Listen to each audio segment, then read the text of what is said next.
अस्सलाम वालेकुम दोस्तों, मैं आप लोगों को जो वीडियो अभी दिखाने वाला हूँ ये लालटेन छाप और पतंग छाप के बीच का लड़ाई है।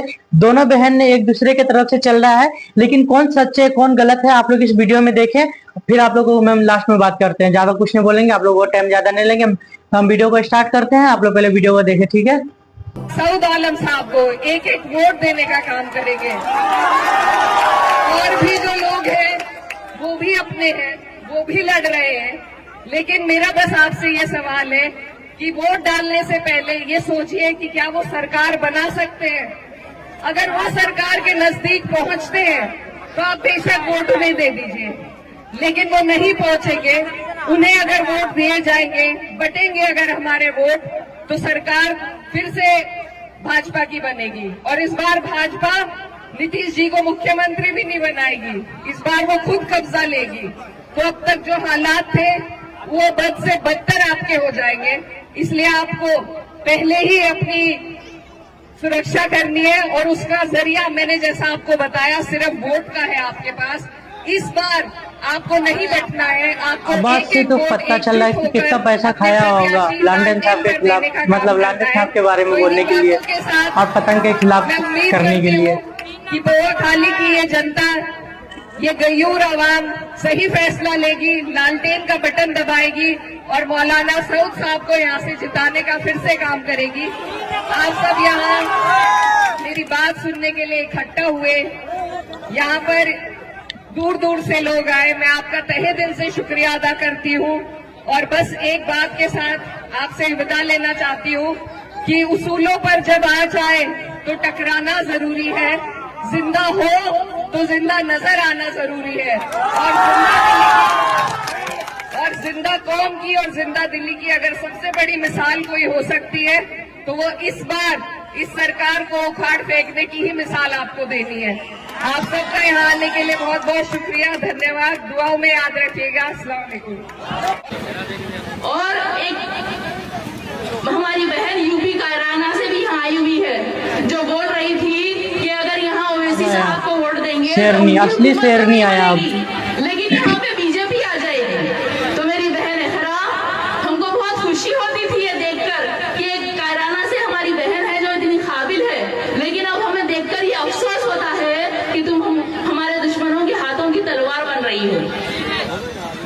जिस तेजस्वी को तुम जिताने यहाँ आई हो, उस तेजस्वी से जब पूछा गया कि जो आई लव मोहम्मद के पोस्टर ले जाने पर कुछ नौजवानों पर एफआईआर हुआ, उस पर आपका क्या कहना है? तो वो तेजस्वी ने कहा कि मुझे कुछ नहीं पता, मेरा जहन जो है वो अभी बिहार चुनाव पर है। और बहन एहरा, तुम एक मुस्लिम खवातीन हो, तुमको इस चीज का एहसास होगा कि हमारा हिजाब हमारे लिए कितना अजीज है। हमारी शान शौकत, हमारी इज्जत और हमारी हिफाजत करने वाला हमारा ये हिजाब है।